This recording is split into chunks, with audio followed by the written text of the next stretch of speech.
Bonjour à toutes et à tous. Merci de vous être connectés à cette visioconférence en multiplex qui réunira des participants de toutes les régions métropolitaines, de la Guadeloupe, de certains pays francophones comme le Maroc, et j'en profite pour saluer chaleureusement nos amis de l'UMAC, et notamment M. Haraï, nos amis de la Belgique, et puis bien sûr un Québécois qu'on a déjà salué tout à l'heure, mais on espère bien échanger avec lui tout à l'heure. Je rappelle les consignes que nous avons adressées avec le lien de cette visioconférence. Gardez le micro fermé. N'ouvrez votre micro que si vous posez des questions en intervenant. Vous pouvez aussi intervenir par le bouton de chat en réaction ou pour faire passer une question qui sera traitée en seconde partie ou en live si effectivement l'intervenant le décide, mais ce sera son choix, elle vous dira tout à l'heure. Donc, dans une seconde partie ou au cours de l'intervention, vous pourrez bien sûr ouvrir votre micro pour poser vos questions. Simplement, on vous demandera de vous présenter préalablement de manière très courte, mais néanmoins vous présenter pour savoir qui intervient. Voilà. Ce soir, pour la première partie, nous serons 3 intervenants. J'ai le plaisir de commencer, puis j'aurai l'honneur et la joie de céder la parole dans quelques minutes à Nicolas-Louis Duclos et à Angeline Emery. Je m'appelle Martial Godard, je suis membre de la FQP et référent pour l'Île-de-France. Pour ceux qui ne connaissent pas encore les 5 assets de la FQP, ils sont nés en 2013. Nous en avons élaboré le concept avec mon ami Jean-Pierre Caliste, qui aujourd'hui aura le rôle de modérateur de cette session. Quels en sont les objectifs? Ce sont des réunions mensuelles, accessibles à tous et gratuites, qui permettent d'aborder des aspects de recherche ou en devenir, ou de partager des bonnes pratiques, de développer le benchmarking, de favoriser les échanges entre pairs. Tout cela autour des valeurs que prônent les démarches qualité. Qui nous sommes? L'association France Qualité Performance est la continuité du mouvement français pour la qualité qui avait été voulu par les pouvoirs publics dans les années 80, pour soutenir le développement des principes de la qualité dans les entreprises et les organisations de tout type et de toute taille, qu'elles soient privées ou publiques. Depuis 2011, sur la base d'un nouveau modèle économique, une nouvelle dynamique a été engagée et aujourd'hui, la FQP, plus connue comme France Qualité, fédère un réseau national d'associations régionales indépendantes qui œuvrent localement et répondent chacune aux besoins opérationnels de leurs adhérents.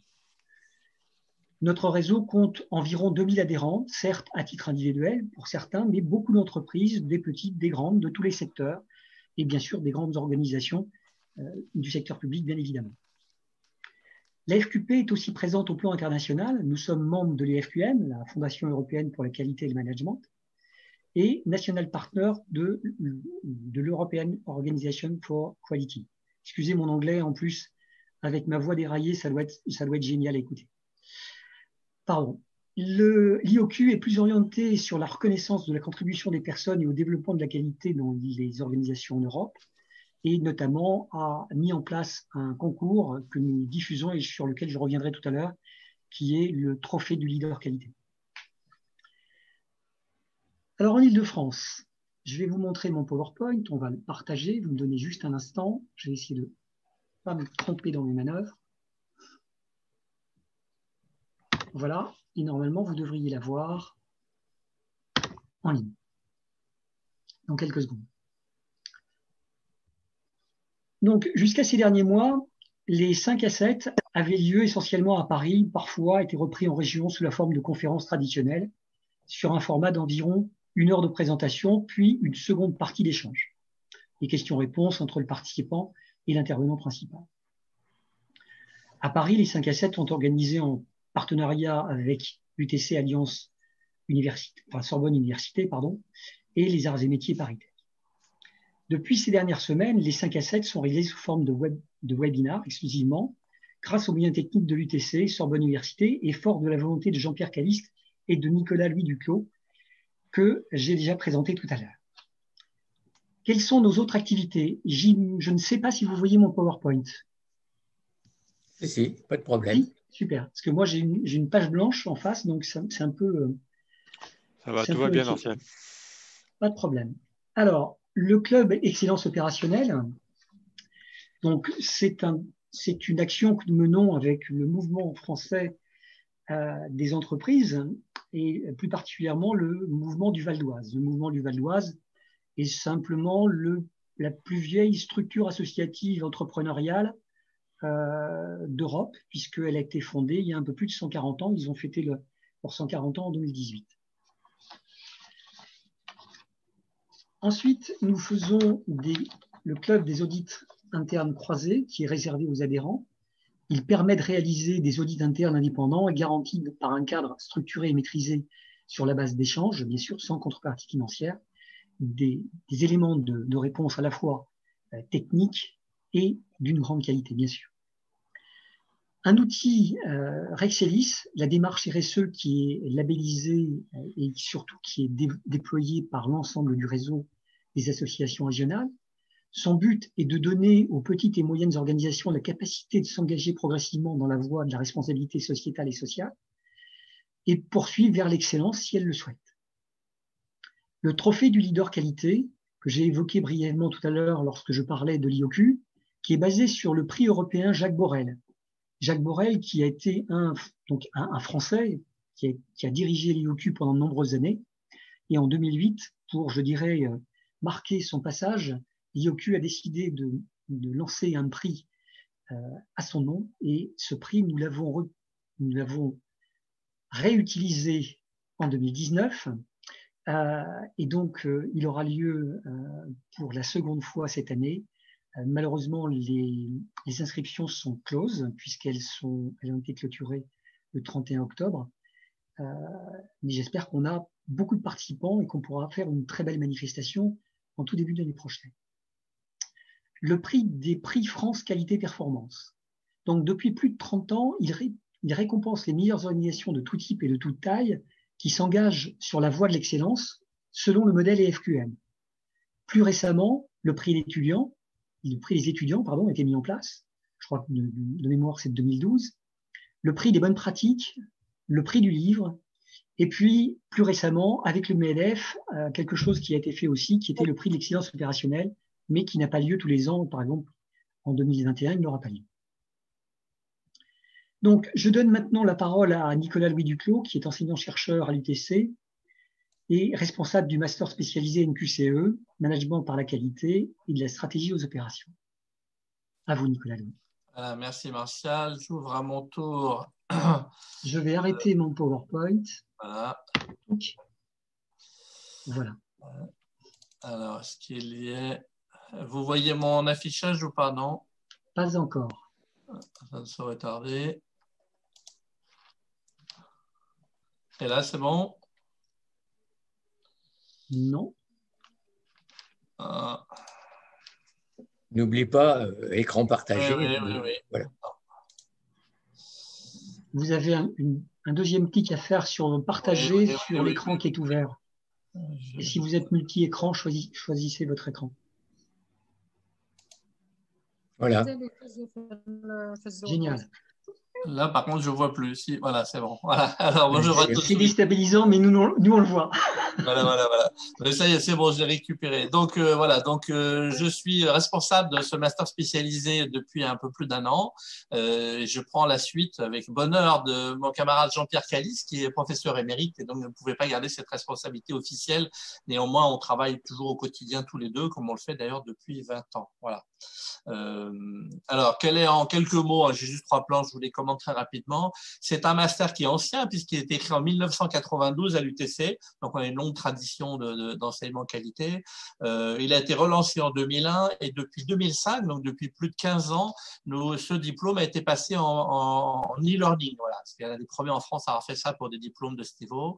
Nous étions jusqu'à l'année dernière en blended learning, c'est-à-dire avec des regroupements, quelques regroupements de 2-3 jours dans l'année. Et cette année, avant même le démarrage du Covid, le Covid n'a fait que confirmer la pertinence de ce choix, nous sommes passés en ce qu'on appelle en full distance learning, c'est-à-dire que nous délivrons ce diplôme entièrement à distance. Donc on a actuellement des étudiants en Afrique, à Washington, à différents endroits. Voilà. La particularité de ce diplôme, c'est il marche sur deux pieds, sur deux jambes, si j'ose dire. Il a un aspect management et un aspect qualité, ce qui est là aussi un peu original par rapport à nos concurrents du marché. Il y en a un certain nombre. Hein. Donc, on forme à la fois des managers, mais en gardant tout l'historique des écoles de pensée, des méthodes, des outils, de la qualité. Voilà. Et tout ceci avec notre culture propre d'ALUTC, qui est une sensibilité technologique particulière. Et donc, dans nos formations, nous parlons beaucoup de transformation numérique et de voir, d'étudier en quoi toute cette transformation modifie les pratiques dans l'entreprise. Voilà. Donc, c'est un diplôme Bac+6 accrédité par la conférence des grandes écoles qu'on peut faire à la fois en tant que professionnel, en plus des heures de travail, hein, le système a été prévu pour tel, mais à la fois comme étudiant en formation initiale. Voilà. Et donc, une particularité ou une forte connotation qualité, moi je viens du monde de la qualité, j'ai passé 10 ans au Bureau Veritas, c'est également une sensibilité au monde complexe et au monde dans les nouvelles économies digitales. Voilà. Et puis pour conclure, donc nous nous adressons aux managers qui veulent développer une vision de management par la qualité, maintenant on dit plutôt management agile, mais dans mon esprit c'est un peu la même chose, aux ingénieurs qui veulent un double profil technique et managérial, et puis bien sûr aux qualiticiens qui veulent accroître leurs compétences et donc avoir une vision plus large, encore plus large, j'ai envie de dire, que tous les domaines domaines classiques de la qualité. Voilà. Et puis notre ambition depuis un an, nous structurons tout ça, nous développons tout ça, c'est de nourrir de plus en plus notre réseau, puisqu'en depuis le temps qu'on fait ce diplôme, on a maintenant 450 diplômés qui sont dans un peu plus de 30 pays dans le monde. Voilà. Et donc, on pense que cette nouvelle ouverture en e-learning nous permettra de développer l'aspect international des choses. Et on pense qu'au regard de la difficulté à gérer la crise du Covid, par exemple, ce qui est normal, c'est une crise complexe, hein, nous pensons qu'il est plus que jamais pertinent d'offrir des réflexions sur comment agir dans le monde actuel, incertain, complexe, risqué, difficile à planifier par définition. Voilà un petit peu la chose. Donc, si des gens sont intéressés par en savoir plus, vous savez où nous contacter via la FQP, ça sera très facile. Voilà. Et je vous remercie de m'avoir donné l'occasion de présenter ces activités pour le compte de l'UTC.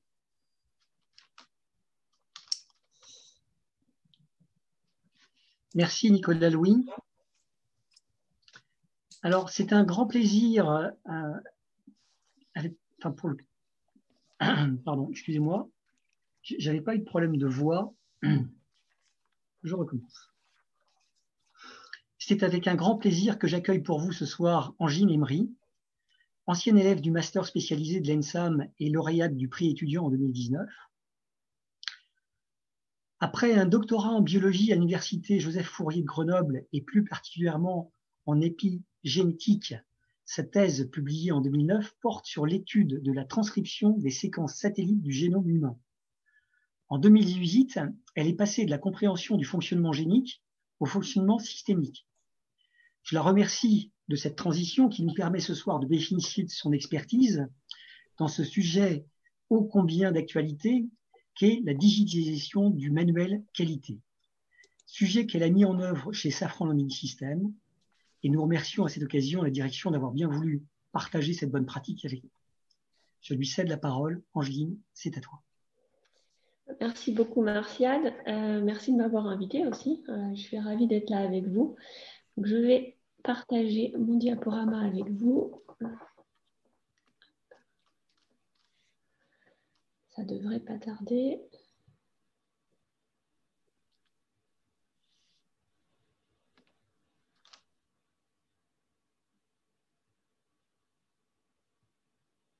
Est-ce que vous le voyez ? Oui, pour moi, oui, c'est bon. Parfait. C'est parfait. Donc oui, comme disait Martial, je suis à la base docteur en sciences et plus particulièrement en biologie. J'ai travaillé dans le secteur de la santé pendant une quinzaine d'années. Et vous vous demandez certainement comment on passe d'un doctorat en sciences à être un responsable de la qualité dans le domaine de l'aéronautique. Eh bien pour cela, si j'arrive à changer... Ok, juste un problème technique sur le passage des slides. Intéressant. Voilà, ça va arriver. Donc voilà, donc pour changer de carrière, j'ai réalisé le master spécialisé manager de la qualité de l'ENSAM.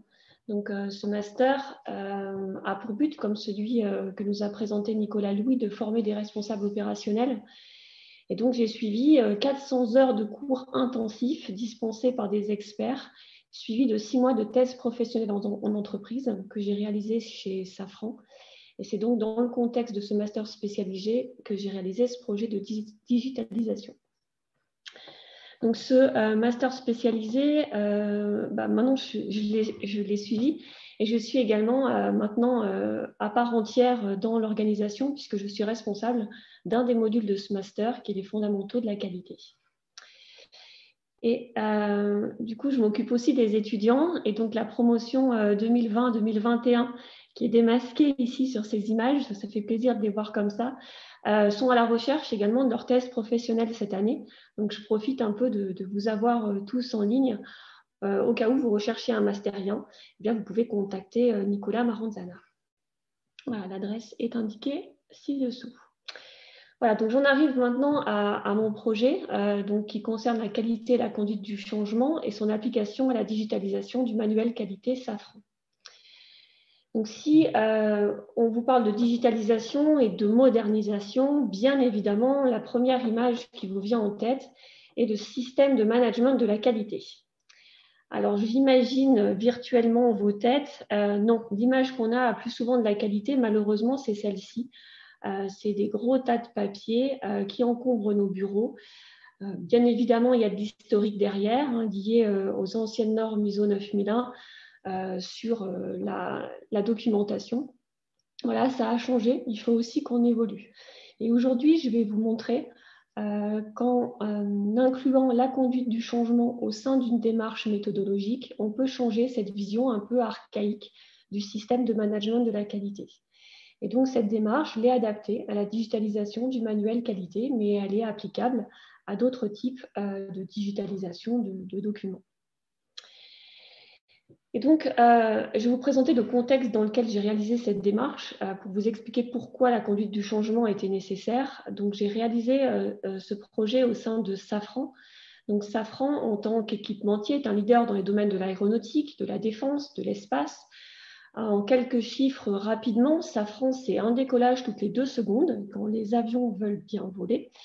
Et c'était au 31 décembre de l'année dernière, 95 000 collaborateurs dans le monde. Safran, c'est aussi une histoire qui est particulièrement marquée. Donc, elle commence en 1905 avec la création de la société Gnome, qui fournit les premiers moteurs d'avion avec lesquels Roland Garros a traversé la Méditerranée pour la première fois en avion. Et puis, au fil des ans, Gnome a fusionné avec le Rhône pour donner la société Snecma, bien connue. Et puis, de nombreuses sociétés se sont associées à Snecma. Et en 2005, finalement, c'est la fusion de Snecma avec Sagem qui donne naissance au groupe Safran. Donc, il a 15 ans. Et puis, plus récemment, il y a 2 ans maintenant, c'est Zodiac Aerospace qui a rejoint le groupe. Et donc, Safran est ainsi composé de nombreuses sociétés qui ont un lourd historique et qui fournissent des produits très variés, allant du moteur d'avion au siège de cabine en passant par les trains d'atterrissage. Et donc, comment on fait fonctionner un groupe de cette envergure avec autant de produits? Eh bien, c'est justement tout le challenge du groupe Safran. Et donc, pour répondre à cette problématique, Safran a mis en place une stratégie qui s'appelle One Safran et elle a commencé en 2016 avec l'idée d'avoir une image commune, donc sous le slogan One Brand for One Group, donc un nom pour toutes les sociétés du groupe. Ainsi, toutes les sociétés du groupe Safran ont changé de nom et elles s'appellent toutes désormais Safran associées à leur domaine d'activité respectif. Ainsi, Messier Bugatti, qui est bien connu dans le sud-ouest et puis dans le nord-est de la France, s'appelle désormais Safran Landing Systems, puisqu'il fabrique des trains d'atterrissage. Et puis, One Safran, c'est aussi un système de management de la qualité qui est commun, dans le but de mutualiser et d'unifier le fonctionnement du groupe pour rester compétitif, mais également d'améliorer la performance pour toujours plus de satisfaction client. Et c'est dans ce cadre qu'a vu le jour le projet du manuel qualité Safran. Ça a été le premier projet One Safran. Donc, l'idée était qu'il y avait autant de manuels qualité que de sociétés. Donc, il y avait 8 manuels qui représentaient à l'époque une grosse ramette de papier, donc 500 pages de papier. Et puis, le premier projet a été de créer un manuel commun qui faisait plus qu'une centaine de pages qui a été déployé dans toutes les sociétés du groupe Safran. Et puis, c'était un manuel qui était interactif. Donc, il s'agissait d'un PowerPoint cliquable. Par contre, cet outil avait une navigation assez compliquée, c'est-à-dire que les utilisateurs n'avaient pas forcément compris le côté cliquable du PowerPoint. Et puis, l'outil était en limite de saturation à mon arrivée dans le groupe. En d'autres termes, on ne pouvait plus ajouter de pages dans le manuel, ce qui compromettait l'intégration du groupe Zodiac qui a rejoint Safran donc fin 2018. Donc, c'est de là qu'est né le projet donc, de digitalisation de ce manuel qualité. Pour le digitaliser, j'ai mis en place une démarche qui combine le PDCA, qui est bien connu des qualiticiens, associé à des outils de la qualité, et auquel j'ai incorporé la conduite du changement en 8 étapes. Donc, les 8 étapes qui sont créer un sentiment d'urgence, réunir une équipe, développer une vision et une stratégie, communiquer pour faire comprendre et adhérer, faire participer, donner de pouvoir aux autres d'agir, produire des petites victoires et les célébrer, persévérer et créer une nouvelle culture. Et puis, donc dans la suite de cette présentation, je vais essayer par un petit management visuel avec cette petite roue de vous indiquer à chaque fois où est intégrée la conduite du changement dans chacune de mes étapes. Et je ne sais pas si vous avez été attentif, quelques slides auparavant, j'ai justement utilisé cette icône, donc on va y revenir. J'attends juste 2 minutes pour être sûr que vous voyez bien ma slide. Donc, je vous ai parlé tout à l'heure que cet outil était en limite de saturation, ce qui compromettait l'arrivée de Zodiac. Et bien justement, cette arrivée de Zodiac, ça a été notre point numéro 1 de la conduite du changement qui a été intégré, à savoir la création d'un sentiment d'urgence. Il était urgent de changer de système. Donc cette démarche, elle ressemble à quoi? Elle ressemble à 6 lots de travaux qui reprennent le PDCA. Vous avez les codes couleurs dessous. Je vais à présent vous les détailler, donc un par un. Donc avant de rentrer dans les détails, je vous parlais du management visuel, c'est l'occasion de les montrer ici. Donc cette démarche qui est organisée en lots de travaux, ça permet de respecter le fondamental numéro 3, qui est de développer la vision et la stratégie de l'entreprise. À savoir, elle montre une démarche qui est très claire et qui utilise des méthodes et des outils qui sont connus. Et puis, elle respecte le fondamental numéro 6 de la conduite du changement, qui est la production de victoires à court terme et la célébration qui l'est associée. En effet, découper tout ce projet en lots de travaux, ça permet de matérialiser l'avancement et aussi de célébrer chacun d'eux une fois qu'ils sont terminés. Donc, on va commencer par le lot 1 qui consistait à réaliser l'expression du besoin. Et donc, pour cela, j'ai réalisé une analyse fonctionnelle classique. Donc, classique, alors à vrai dire, j'ai réalisé mon projet au siège de Safran. Donc, l'analyse fonctionnelle, c'est des choses qui sont très connues d'un point de vue opérationnel, un petit peu moins dans les bureaux. Et cette analyse fonctionnelle, j'ai également dû l'adapter au contexte. Et le contexte est double. Tout d'abord, la disponibilité des acteurs, puisque mon équipe projet était constituée des responsables qualité de toutes les sociétés Safran, donc des personnes qui sont par définition peu disponibles. Donc, mon projet a consisté à travailler en temps de travail efficace, où on s'occupait du fond et certainement pas de la forme, et puis à définir des objectifs clairs pour bien cadrer chacun des ateliers. J'ai dû également m'adapter à la localisation, puisque les entreprises Safran sont dispersées aux 4 coins du globe. Donc, on a organisé ces ateliers en présentiel et à distance. Bon, alors maintenant, on est tous familiers avec ça, c'était un petit peu moins le cas à l'époque. Donc, il fallait veiller à la participation de tous les acteurs et pas seulement ceux qui étaient en présence dans la salle, et savoir rester dynamique, réactiver l'attention des participants. Et pour ça, j'ai beaucoup utilisé l'outil Klaxoon, que vous devez certainement connaître. Et donc, tout ce travail, c'est beaucoup de travail pour l'organisateur, c'est-à-dire moi, donc c'est-à-dire pour chaque heure de workshop réalisée. Ça me demandait 3 heures de préparation en amont et 2 heures de synthèse en aval. Donc, en termes de conduite du changement, d'avoir réalisé une analyse fonctionnelle adaptée au contexte, ça a permis d'intégrer le fondamental numéro 4, qui est la communication, et la communication au sens écoute. J'ai écouté les disponibilités finalement des acteurs et je m'y suis adaptée. On a pu ainsi respecter le fondamental numéro 2 pour la constitution d'une équipe. Les objectifs clairs participent au fondamental numéro 3 sur le partage d'une vision commune. La participation de tous les acteurs, ça permet de respecter le fondamental numéro 4 et 5, donc la communication et la participation de tous, puisqu'on a également intégré au-delà des responsables qualité des personnes beaucoup plus jeunes dans l'entreprise pour avoir un œil neuf. Et puis, en ce qui concerne le fondamental numéro 7, persévérer, oui, l'outil Klaxoon m'a permis de relancer certains ateliers de manière un peu plus ludique quand la fatigue se faisait sentir. En termes de résultats, cette analyse fonctionnelle, c'est une vraie analyse fonctionnelle. Donc, on a fait une bête à corps, on a eu 3 pieuvres correspondant à 3 situations de vie pour notre manuel qualité digitale. Et puis, on a abouti à un cahier des charges avec 42 besoins identifiés et caractérisés. Donc, ça vous paraît peut-être normal. Alors, j'insiste, c'est vrai qu'au siège, une analyse fonctionnelle, ça n'avait jamais été fait. Donc, on partait quand même avec de gros préjugés. Et finalement, on a réussi à faire quelque chose de très formaté.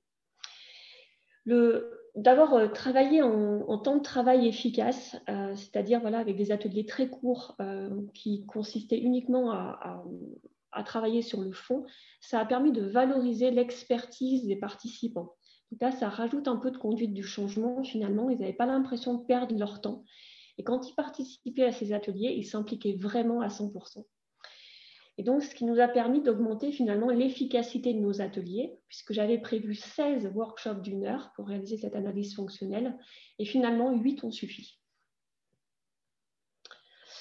Et donc, évidemment, à la fin de ce lot, nous avons pu célébrer l'avancée en donnant notre cahier des charges aux responsables. Donc, vous n'hésitez pas, si vous avez des questions, Martial l'avait dit tout à l'heure, vous pouvez évidemment m'interrompre à n'importe quel moment. Donc, en ce qui concerne le lot 2, il fallait réaliser une analyse de l'existant. En tout cas, pour moi, ça me semblait indispensable parce que l'analyse fonctionnelle m'a paru parfois un petit peu trop théorique.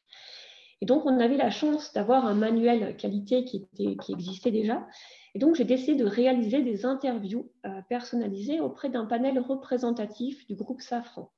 Donc, représentatif en termes de pluridisciplinarité, en termes de culture également, et puis de génération, pour être sûr de représenter l'intégralité du groupe. Donc, j'ai interviewé 10 personnes qui correspondaient à tous ces critères, en partant de Singapour jusqu'au Mexique. Donc, j'ai eu de la chance d'avoir tous ces collaborateurs en ligne, qu'ils soient des ouvriers ou des dirigeants responsables. Alors, on a essayé d'interviewer tout le monde. Et j'ai, grâce à ces interviews, identifié... Oui ? Est-ce que quelqu'un me pose une question ou c'est juste... Pardon ? Non, personne. Donc, nous avons identifié avec ces interviews 8 besoins concrets qui n'avaient pas été identifiés en analyse fonctionnelle. Donc, comme quoi, cette analyse de l'existant était bien complémentaire à l'analyse fonctionnelle. Et pour vous citer un exemple qui a l'air un peu bête comme ça, c'est une jeune apprentie tunisienne qui nous a fait remonter le besoin d'avoir un moteur de recherche. Donc, c'est vrai qu'on a l'habitude dans un manuel d'utiliser un sommaire. Et les plus jeunes d'entre nous, on a plus de facilité avec les moteurs de recherche. Donc, on ne l'avait pas identifié en analyse fonctionnelle. Ça m'a permis également d'impliquer de nombreux collaborateurs. Et ça a eu un effet boule de neige sur la consultation du manuel existant, puisque finalement, ils étaient assez flattés de participer à un projet groupe. Et ils en ont parlé autour d'eux et tout le monde s'est mis à consulter le manuel qualité. Donc, c'était assez drôle de voir un pic de consultation de ce document. Et ça nous a également permis d'apporter des améliorations immédiates au manuel qualité. Donc, c'est ce qu'on appelle des quick wins. Et donc, on a pu notamment prendre en considération toutes leurs remarques pour faire une mise à jour.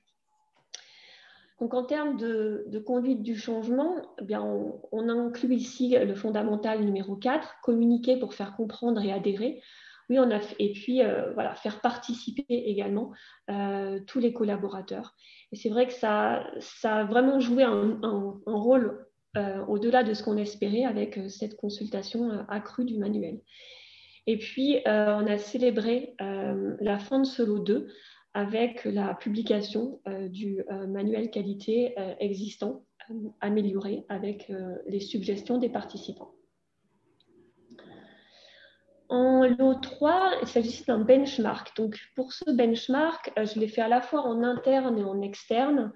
Donc, j'ai demandé aux participants de me faire parvenir leurs idées en dehors des workshops de l'analyse fonctionnelle pour ne pas arriver avec les solutions et les questions en même temps.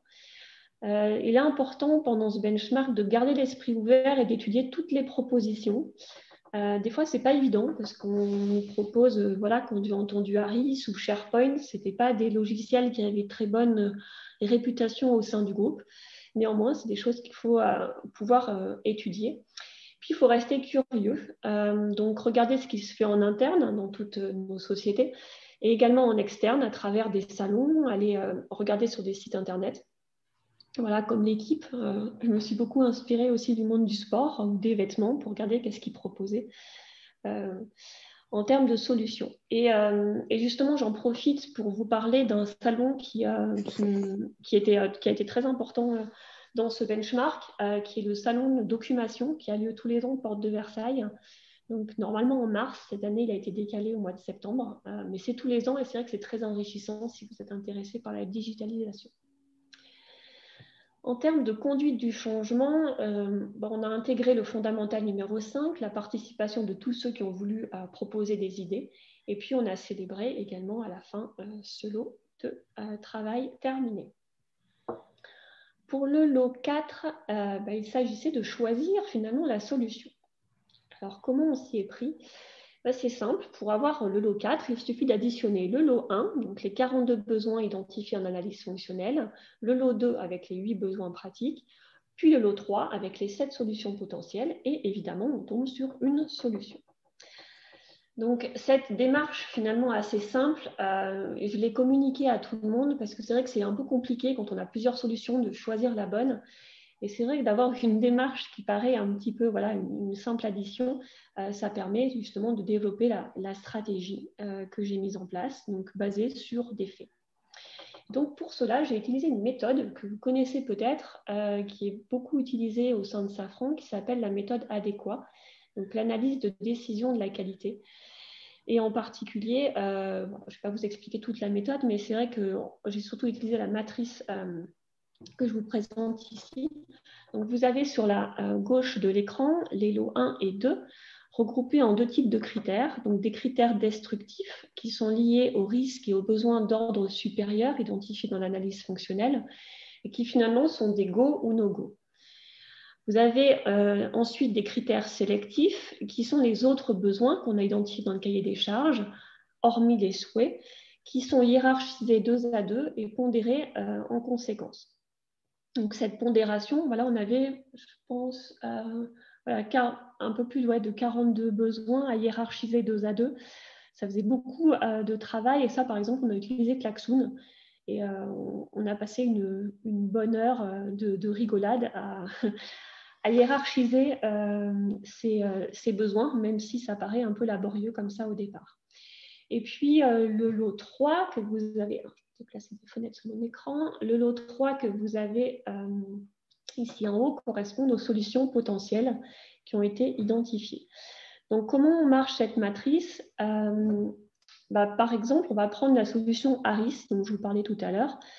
Harris permet d'améliorer la navigation du manuel, permet d'être accessible à tous les salariés Safran, etc., etc. Par contre, ne remplit pas l'un des critères destructifs, qui est la modernisation ou non-régression. C'est vrai qu'Harris a ce côté avait ce côté un petit peu ancien au sein du groupe, et pour cela, il n'a pas été choisi comme solution potentielle. Et donc, en analysant comme ça toutes les solutions par rapport aux critères, il en est resté 2 qui ont passé les filtres des critères destructifs, un e-book donc une solution interne, et puis SharePoint, comme quoi ce n'était pas la solution qui paraissait la plus évidente au départ. Et donc, pour choisir la bonne solution parmi les deux proposées, on a distribué 10 points pour chacun des critères. Donc voilà, parfois ils étaient à égalité, le e-book et SharePoint, parfois non. Et puis avec le jeu de la pondération, on arrive à un score final de 410 points pour le e-book et 590 points pour le SharePoint. Donc nous avons ainsi choisi de manière totalement factuelle SharePoint. Donc cette décision a un côté aussi plutôt rassurant pour les participants au groupe de travail, parce qu'elle est simplement basée sur des faits, et c'est l'un de nos fondamentaux qualités au sein de Safran. Et évidemment, à la fin de ce lot-là, nous avons pu célébrer une petite victoire avec la solution choisie. Pour les lots 5 et 6, donc la mise en œuvre et la mesure de la satisfaction, je les ai réalisés de manière concomitante. Donc, mon rôle à ce moment-là, dans ces deux lots de travaux qui correspondent aux phases check et acte, c'était d'assurer le transfert d'informations entre le groupe de travail et le prestataire qu'on avait recruté pour faire ce manuel. Et pour être sûr de transmettre les bonnes informations du groupe de travail au prestataire, j'ai décidé de traduire le texte en images. En d'autres termes, j'ai traduit le cahier des charges en maquette graphique. Alors, il y a une illustration en bas à droite. Elle est volontairement très moche. L'idée, ce n'était pas de donner du design, c'était vraiment de voir si j'avais bien compris chacun des aspects du cahier des charges et si, voilà, en d'autres termes, si les besoins explicites qu'on avait mis dans le cahier des charges ne cachaient pas d'autres besoins implicites. Donc, il a fallu un petit peu de persévérance parce que j'ai dû réaliser, si je me souviens bien, 3 maquettes graphiques pour satisfaire le groupe de travail. Donc, on a utilisé à nouveau Klaxoon pour valider chacun des besoins du cahier des charges à travers cette maquette. Et donc, armée de mes deux outils, donc de mon cahier des charges et de ma maquette graphique, j'ai discuté avec le prestataire. Et mon rôle avec lui, c'était de vérifier que les solutions techniques qu'il me proposait répondaient bien au cahier des charges. Et donc, dans ce cas-là, de faire un go ou un no-go. En termes de conduite du changement, j'ai à nouveau fait participer tout le monde, donc respecter le fondamental numéro 5. Vraiment insister sur la communication. Donc, c'est vrai que tous les échanges que j'avais avec le prestataire, dès qu'il y avait des choses à faire valider, j'ai impliqué le groupe de travail. Et puis, il faut beaucoup de persévérance, comme je vous l'ai dit pour la maquette graphique, où il m'en a fallu 3 pour vraiment représenter le cahier des charges, mais aussi avec les solutions du prestataire qui parfois ne correspondaient pas à nos attentes. Et en termes de résultats, on est passé de 500 pages de papier à un manuel électronique, c'était un publisher cliquable, de 100 pages à un web manuel, donc disponible via une application dans notre réseau interne. Et ce web manuel, donc malheureusement, je ne peux pas vous le présenter en direct, mais j'ai fait des copies d'écran et j'espère que ça sera assez représentatif pour que vous fassiez une idée de comment il fonctionne. Et puis voilà, et donc on a célébré aussi correctement lors de la mise en ligne du web manuel avec voilà, où on a pu inviter tous les collaborateurs au restaurant pour fêter la fin de ce projet. Donc ce web manuel Safran, c'est avant tout un document. Donc qui dit document dit une référence et un versionning. C'est un document car il contient également des rubriques. Donc, si on clique par exemple sur la première rubrique, celle qui ressemble à un tableau, eh bien, on obtient un listing de sous-rubriques. Donc là, on est sur la présentation et la sous-rubrique présentation de Safran. C'est un document, il a un fil d'Ariane qui nous permet de nous repérer lorsqu'on navigue dans le manuel. Il a un moteur de recherche, donc c'est ce que je vous ai dit qui était souhaité par une apprentie tunisienne lors du lot 2. On peut changer de langue facilement en un clic, passer du français à l'anglais. On s'est limité à ces deux langues car c'est les deux langues qu'on utilise principalement chez Safran. Après, on peut évidemment en rajouter d'autres au besoin. Et puis, il y a une facilité d'export, donc en PDF. en PDF. Voilà. Ok, j'ai à nouveau un problème de slide. Ça va arriver.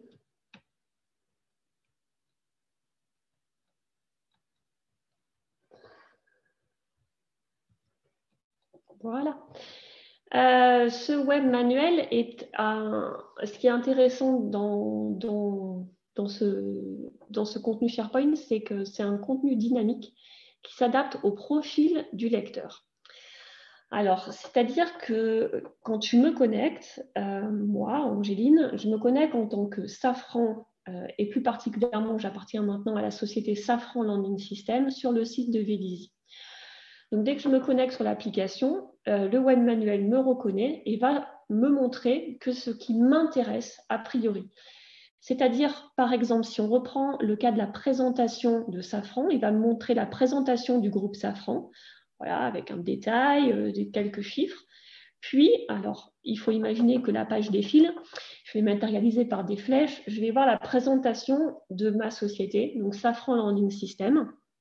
Et encore un niveau en dessous, je vais voir la présentation finalement des spécificités des sites et de mon site en particulier, donc celui du siège de Vélizy. Donc l'idée de cette présentation sous forme, on va dire, pyramidale, donc Safran, les sociétés de rang 1 et les sociétés de rang 2, c'est que ça permet également une homogénéisation de la documentation, puisque tout ce qui est commun va se retrouver au niveau du groupe Safran. Après, on peut avoir des spécifiques sociétés et puis des spécifiques sites. Donc, c'est le cas pour la présentation, parce qu'évidemment, on a des chiffres différents. Par contre, si on prend la cartographie des processus, par exemple, c'est la même dans toutes les sociétés Safran. Donc, on va avoir qu'une page qui concerne Safran et plus aucune pour les sociétés ou pour les sites. Et donc, au fur et à mesure, c'est vrai qu'à chaque mise à jour de ce web manuel, on voit qu'on supprime de plus en plus de pages parce que le groupe Safran devient de plus en plus représentatif de chacune des sociétés. Donc, c'est vraiment aussi un outil pour l'harmonisation. Donc, je vous disais, ce contenu, il s'adapte au profil du lecteur. Par contre, si on veut voir ce qui se passe dans les autres sociétés Safran ou dans d'autres sites, ben, c'est simple, on peut changer de point de vue. Donc, il suffit de cliquer et de sélectionner une société et un site, et on peut voir, par exemple, les parties intéressées de Safran Aircraft Engine, voilà, par exemple, ou l'organigramme. Donc, en résultat final, ce web manuel Safran offre une navigation fluide et moderne. Donc, moderne, pourquoi ? Parce qu'en fait, elle ne dénote pas par rapport à tous les sites Internet qu'on consulte tous les jours sur notre smartphone. Voilà, c'est complètement naturel. Elle offre une customisation puisqu'elle s'adapte au profil de l'utilisateur et elle est également multi-support puisqu'on a souhaité qu'elle soit disponible sur les écrans d'ordinateur, sur les tablettes, sur les smartphones. Et normalement, ça marche même sur les montres connectées. Bon, après, c'est peut-être un tout petit peu petit pour lire, mais on a fait en sorte que ça s'adapte sur tous les supports. Et il est évidemment disponible pour les auditeurs externes, nos clients. Donc, en conclusion, si je reprends l'image de départ, j'espère vous avoir montré comment changer un peu la vision archaïque du papier, du système de management de la qualité vers quelque chose de plus digital à travers une démarche méthodologique basée sur un PDCA et des outils qualité dans lesquels j'ai inclus la conduite du changement. Les facteurs de succès de ce projet, c'est d'abord été la méthode. Et 4 points principaux que je retiens et que je voulais partager avec vous, c'est l'analyse de l'existant combinée à l'analyse fonctionnelle qui a permis d'identifier des besoins concrets, la méthode adéquate qui a permis de faire un choix objectif parmi de nombreuses solutions potentielles, l'analyse fonctionnelle, voilà, qui, je vous l'ai dit, nous a pris 8 heures finalement en séance et qui a permis une réduction des coûts du prestataire externe de l'ordre de 10%, et ce n'est pas négligeable. Et la réalisation de maquettes qui a permis de s'assurer que les besoins explicites et implicites du groupe de travail étaient bien satisfaits. Les outils ont été aussi des facteurs de succès. Donc, les outils que j'ai utilisés étaient connus dans l'entreprise. Donc, une analyse fonctionnelle, les gens connaissent. Adéquat, c'est aussi fréquemment utilisé chez Safran. Et puis, l'outil qu'on a développé au final sur SharePoint, il est parfaitement réutilisable. Donc, c'est-à-dire qu'on peut l'utiliser pour digitaliser d'autres documents. En termes de conduite du changement, puisque c'est la thématique aussi du jour, pour respecter le point 1, donc créer un sentiment d'urgence, je me suis focalisée sur l'intégration de Zodiac. Donc moi, j'ai débuté ma thèse professionnelle en mars et l'intégration de Zodiac était prévue pour l'automne 2018. Donc ça a été vraiment le moteur à ce projet. Le point numéro 2, réunir l'équipe de pilotage. Donc ça consistait à réunir les responsables qualité de toutes les sociétés, donc forcément avec des visions très différentes, liées à leur historique de leur société. Le point numéro 3, développer la vision et la stratégie du changement. Grâce à la démarche structurée, pas à pas, avec des outils connus, ça a permis justement de communiquer cette stratégie.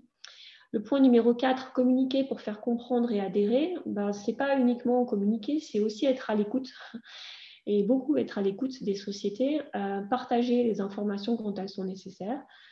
Le point numéro 5, donner aux autres le pouvoir d'agir. Je vous ai montré que j'ai fait participer tout le monde, donc en termes de pluridisciplinarité, avec l'analyse de l'existant, le côté multigénérationnel aussi. Les petites victoires, avec ce lot de travaux, c'était assez simple de célébrer chacune des petites victoires.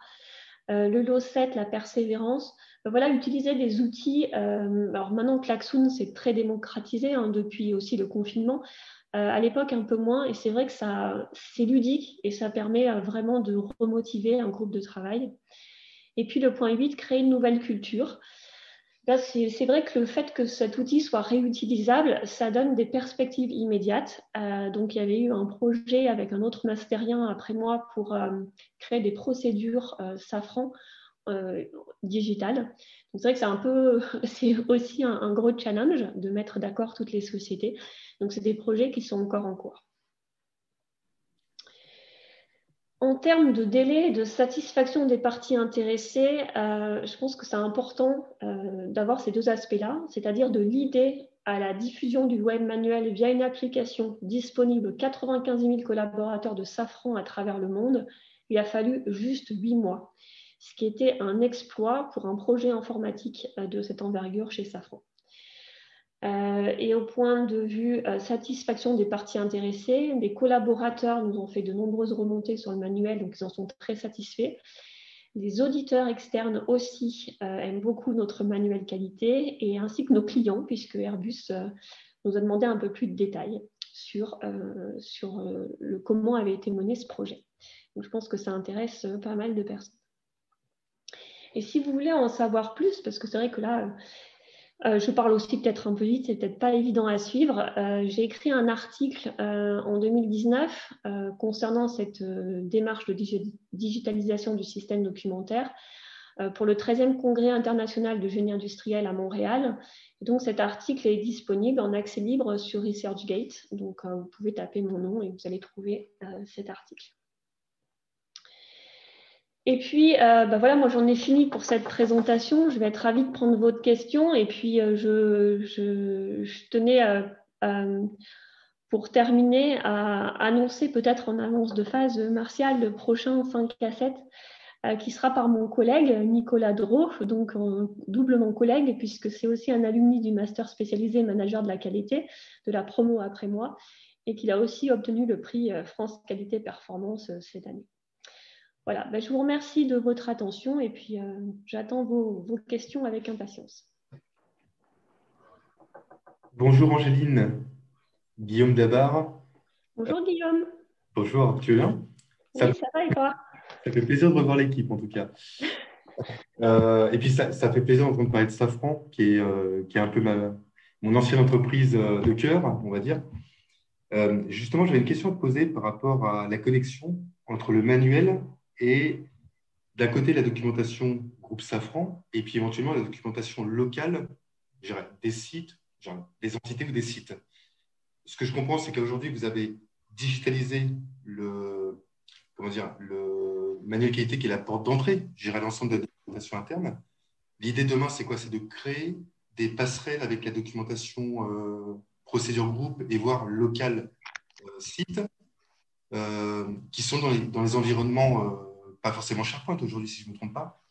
Alors, oui, il y a un projet, en fait, maintenant, donc One Safran, je parlais tout à l'heure, ça a commencé par le manuel qualité. On a aussi un système documentaire qui est commun maintenant. On a une cartographie des processus communes, donc c'est vrai qu'on est sur la mutualisation. Et pour les procédures, oui, c'est le projet qui est en cours d'essayer d'utiliser l'outil, le SharePoint qu'on a mis en place pour le manuel qualité, pour faire pareil avec les procédures. Donc, on aurait une partie Safran générique, des spécifiques des sociétés de rang 1 et après les spécifiques des sociétés de rang 2. D'accord. Donc, au niveau Safran, il y a eu un projet en cours, c'est pas évident à gérer. Donc, c'est le projet que je devais mener cette année chez Safran Landing System. Donc, en commençant par notre procédure de gestion documentaire, justement. On a commencé à écrire une procédure commune avec tous les sites Safran Landing System. Et puis, l'idée, c'était de se dire, on n'a pas envie de tuer les spécificités des sites. S'ils existent, c'est qu'il y a une raison. Donc, on ne veut pas harmoniser pour harmoniser. Donc, l'idée, c'était de faire une procédure digitale où on puisse garder les spécificités de chacune des sociétés. Avec le Covid, le projet a été reporté à l'année prochaine. Oui, j'imagine, oui, effectivement. En tout cas, ça fait plaisir de voir un groupe qui était plutôt conseil et support il y a encore quelques années, à un groupe aujourd'hui qui cherche effectivement à parler d'une seule et même voix avec l'ensemble des entités qui la composent. Donc ça met du temps, mais ça fait plaisir de voir que ça se concrétise. Non, c'est vrai que il y a de plus en plus, One Safran, c'est devenu la norme. Et c'est vrai qu'on collabore beaucoup plus. Et c'est vrai que d'avoir un système de management commun, ça nous aide. Il y a beaucoup plus de transferts entre les sociétés aussi, beaucoup plus de communication. C'est vraiment agréable. Merci pour cette présentation qui était très claire pour moi. Merci Guillaume. Merci à vous Guillaume d'être intervenu et ravi de vous avoir avec nous. Donc Martial, je ne sais pas si tu te rappelles de Guillaume, il nous avait fait une intervention dans le 5 à 7 il y a 2 ans sur la qualité dans le luxe. Mais tout à fait, Angeline. Je me souviens même parce que ça fait partie des scores, si je puis dire, et de l'anthologie des 5 à 7. Je crois qu'à l'époque, nous étions dans une journée assez déplorable avec des grèves et de la neige. Oui. Et malgré tout, on était près de 70 quand même dans l'amphi. Donc, oui, tout à fait. Là, j'en garde un très bon souvenir avec notamment William Lacroix, qui faisait tout à fait. de l'équipe. Oui, merci à vous. Est-ce que quelqu'un a une autre question ? Je veux bien poser une question le temps que les autres se formulent la leur. D'abord, merci pour cet exposé. J'ai trouvé très joliment fait d'abord, et puis le sujet est vraiment intéressant. Moi, j'ai une question un peu d'ordre méthodologique. C'est normal, c'est ma spécialité. J'ai noté donc vous aviez utilisé la métacorde dans l'analyse fonctionnelle, et vous avez également utilisé des reformulations visuelles. Je ne sais pas si on peut dire ça comme ça pour votre cahier des charges. C'est rare, c'est très intéressant. Est-ce que vous avez fait un lien entre les deux? Et je mets ça dans la perspective, aujourd'hui on parle beaucoup de méthode agile, donc de comment justement éviter de trop figer, hiérarchiser les besoins et permettre une certaine souplesse dans la prise en compte par itération successive, etc. Et comment vous avez vécu ce retour d'expérience? Apparemment ça s'est très bien passé au niveau du résultat, et quelle est la part d'après vous, si vous savez l'évaluer, de cette vision justement d'aspect de créer des images pour expliquer les besoins? Alors par ailleurs vous avez une approche très rationnelle et par l'analyse de la valeur, ça me semble une très bonne chose, pour la hiérarchisation des besoins. Je ne sais pas si ma question est claire. Vous voyez, vous avez à la fois une démarche traditionnelle, mais que vous avez implémentée de manière assez originale et innovante. Comment vous voyez le lien entre tout ça et le fait qu'à l'arrivée, apparemment, ça s'est très bien passé? Alors oui, c'est vrai que je pense que j'ai un profil aussi un peu particulier de qualiticien, ancien chercheur. Donc, je suis toujours aussi à essayer d'améliorer l'existant. Donc, pour répondre à la première question, donc sur la transformation d'un cahier des charges en visuel, c'est quelque chose qui est aussi très personnel. C'est que je suis très visuelle moi-même. Et du coup, c'est vrai que le cahier des charges, on avait travaillé avec le groupe de travail, j'étais là, et au moment de préparer la réunion avec le prestataire, quand je relis toutes les exigences, je me dis, mince, est-ce que finalement c'est si clair que ça? Comment est-ce que je peux bien expliquer ça à l'oral? Et j'ai commencé à faire des dessins. Et je me suis dit, ah bah oui, bah peut-être je vais soumettre ça au groupe de travail. Et donc, j'ai commencé à faire des maquettes un peu sur chaque ligne. Je faisais un dessin et après, je disais, OK, est-ce que ça vous va? Ça vous va pas? Ah bah non, on l'imaginait pas comme ça. Ah oui, c'est vrai que c'est bizarre. Ah, mais en fait, non, c'est pas du tout ça qu'on avait en tête. Et voilà, il a quand même fallu faire 3 maquettes graphiques pour arriver au cahier des charges. Comme quoi, c'était pas si simple que ça. Et après, sur les outils, sur la matrice, franchement, SharePoint, c'est aussi quelque chose qui n'avait pas bonne presse chez Safran. Et quand la solution de manière rationnelle, ça tombe SharePoint, les gens refont les calculs, ils disent, ah bah non, pourtant c'est vrai. Donc c'est rassurant quelque part de se dire on ne se trompe pas et finalement on ne regrette pas le choix aujourd'hui, quoi. Ça reste quelque chose de facilement utilisable aussi en tant que je suis administratrice de ce système avec un collègue de Safran et c'est vrai que c'est très facile d'utilisation pour les administrateurs. Je ne sais pas si vous aviez d'autres questions. Merci beaucoup.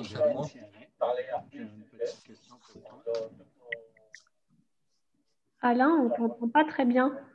Est-ce que vous m'entendez mieux comme ça? Oui, comme ça, c'est mieux.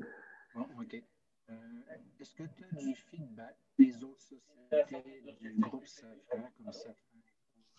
Alors, je traduis parce qu'on ne t'a pas bien entendu. Est-ce qu'on a des autres feedbacks de société Safran? Oui, concernant le manuel de qualité sur l'implantation sur chacun de leurs sites à travers le monde. Alors, en tout cas, les sociétés de rang 1, oui, j'ai des feedbacks, que j'étais encore dans le cœur du projet. Après, sur le déploiement sur leurs sites respectifs, je pense que SLS est pionnier là-dessus. C'est vrai qu'on a cette idée d'intégrer les rangs 2 dans le manuel qualité, et ce n'est pas le cas. C'est pas le cas des autres sociétés Safran pour l'instant. Alors, je prends la parole parce que par le chat, on a des questions. Et on a notamment une question sur l'aspect multilingue. Bonsoir. Comment ont été réglés les aspects multilingues? Alors, en fait, d'un point de vue technique, on a dupliqué le site Internet, en fait. Donc, ça ne se voit pas pour l'utilisateur. Mais on a un contenu français et un contenu anglais. Et donc, ça se change en un clic. Donc, on peut passer d'une page à l'autre de manière très simple, mais par contre, derrière, on a dupliqué vraiment le site, quoi. Alors, toujours via le chat, une autre question. C'est, outre le principe de digitalisation, l'idée d'un manuel unique avait-il pour autre enjeu la volonté de simplifier le processus de certification des entités Safran? Non, c'était pas une volonté de certification parce que Safran, la holding, elle n'est pas certifiée, elle. Donc, c'est les sociétés qui sont certifiées. Donc, il n'y avait pas d'intérêt majeur pour le groupe. C'était vraiment la volonté One Safran de se dire on partage les mêmes valeurs, on partage et puis après voilà les mêmes processus, la même cartographie, les mêmes processus, le même système documentaire. C'était vraiment une idée d'avoir une image de marque forte Safran. Donc aussi pour rationaliser, mais surtout pour montrer à nos clients l'image une seule même image de Safran. Alors toujours, les questions tombent. Bonsoir. Quelle était la taille de l'équipe de développement? Alors l'équipe le groupe, l'équipe projet pour faire le cahier des charges, c'était de l'ordre d'une quinzaine de personnes. Et après pour le développement, donc il y avait moi qui assistais le prestataire. Et donc chez le prestataire, il y avait deux informaticiens et puis 2 designers. Je vais continuer puisque les questions continuent à arriver. Oui. On a une question presque indiscrète. Combien ça coûte et la solution pourrait-elle être adaptée pour des structures de taille PME? Alors, ça coûte plusieurs dizaines de milliers d'euros. Est-ce que ça peut être appliqué? Oui, après, je pense que chez Safran, on avait une volonté assez... Je pense que la principale difficulté, c'était aussi cette vision personnalisée, c'était le fait que le contenu soit responsive, donc c'est-à-dire qu'il s'adapte aux tablettes. Donc, on a eu quelques petites difficultés techniques aussi d'intégration dans notre réseau informatique. Après, pour d'autres structures, c'est peut-être plus simple. C'est vrai que quand on est un grand groupe, La direction des services de l'information, ils ont aussi un gros poids à jouer. On a beaucoup de restrictions. Donc peut-être que c'est plus léger à mettre en place dans une PME. Après, si vous voulez les contacts du prestataire, vous pouvez m'envoyer un message, je vous enverrai ses coordonnées et il pourra vous renseigner un petit peu plus sur le prix que ça pourrait coûter à une plus petite échelle. Très bien. Mais ça reste du SharePoint. Après, je pense que quelqu'un qui maîtrise parfaitement SharePoint peut aussi y arriver. Nous, c'est vrai qu'il y a tout le côté design, respect d'une charte graphique qui nécessitait aussi des designers derrière. Après, c'est vrai qu'on nous a proposé plein de choses très, très modernes, un petit peu trop pour nous pour l'instant. Mais après, voilà, un informaticien qui maîtrise bien SharePoint, je pense qu'il peut arriver à déployer le projet. Je vois que le micro, entre-temps, s'est coupé. Alors, je vais prendre une autre question. C'est le mode projet peut être très motivant. Quel est votre retour d'expérience pour faire vivre l'outil en mode routine, hors projet? Alors, l'outil manuel en ligne. Pour le faire vivre, sans doute, je me fais porte-parole là, sans doute dans l'idée de le faire évoluer, d'avoir toujours des contributions. Ah oui, d'accord. Oui, donc il y a des montées de versions qui sont prévues 2 fois par an. On ne veut pas en faire plus parce qu'après, ça devient un peu ingérable. Et donc, pour ça, c'est mon collègue au niveau Safran qui a repris la suite de ce projet. Donc, il organise en fait des points individuels avec chacun des responsables sociétés en amont de la montée de version pour demander les mises à jour. Et puis voilà, donc il les réalise avec eux s'ils ont besoin de support. Après, moi, c'est vrai qu'au niveau Safran Handling System, je suis complètement indépendante pour faire les mises à jour et ça demande très peu de temps. Donc voilà, le contenu est toujours à jour.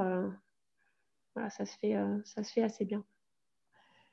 Alors, Guillaume Dabar, qui avait allumé son micro tout à l'heure, à qui je n'ai pas tout de suite donné la parole, donc maintenant a envoyé un message pour être sûr de faire passer.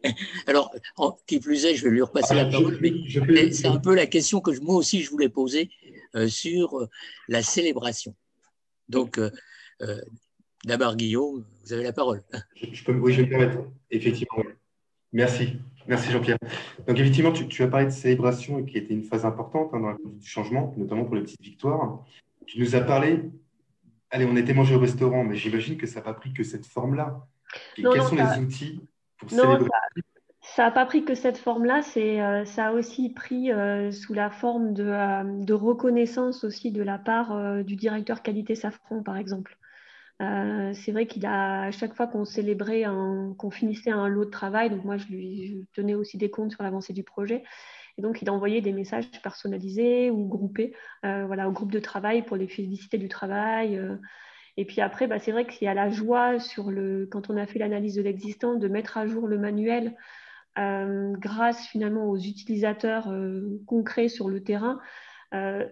Voilà, tous les gens qui participaient au groupe de travail, c'était aussi, il y en avait beaucoup qui étaient des qualiticiens et qui ont le service client. Donc pour eux, c'était déjà une victoire en soi. Donc c'est vrai j'utilisais tous les moyens pour célébrer l'avancée du travail. Et puis à la fin, oui, le but ultime, ça a été le restaurant. On n'avait pas invité tout le monde au restaurant à chaque fois. Et c'était vraiment pour célébrer la fin du projet où on a pu faire un restaurant tous ensemble. Merci.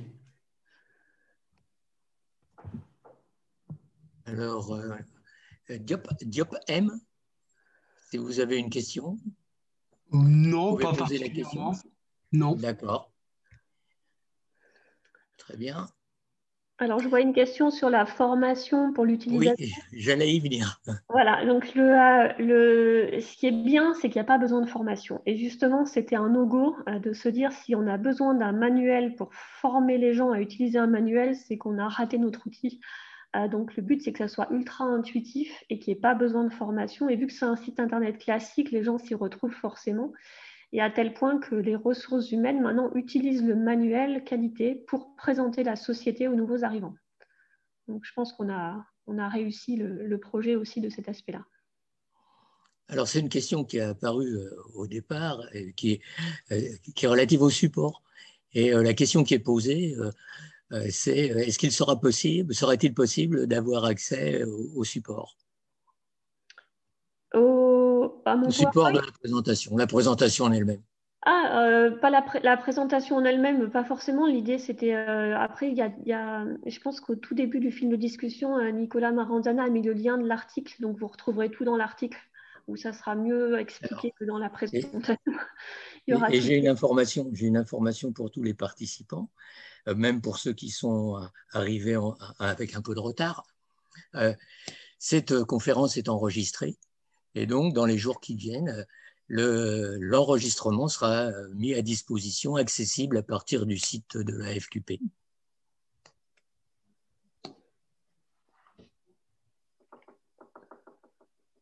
Je peux juste ajouter que tous ceux qui se sont connectés recevront en priorité le document et le lien de façon à ce qu'ils puissent le revisualiser s'ils le souhaitent.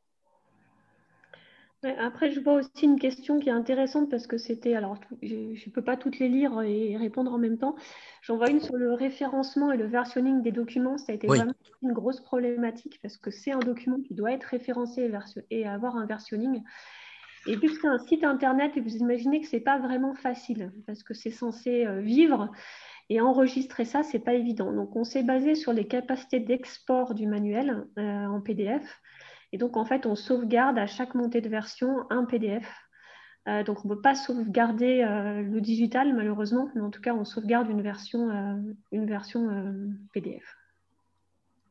Alors, on a une question qui est liée aux statistiques de consultation. Aujourd'hui, le manuel est-il très consulté? C'est une excellente question. J'avoue que je n'ai pas de regard là-dessus. C'est vrai que c'est possible. Hein. Notre outil de gestion électronique nous permet de savoir combien de fois il est consulté. J'en ai aucune idée là. Je ne sais pas. Désolée.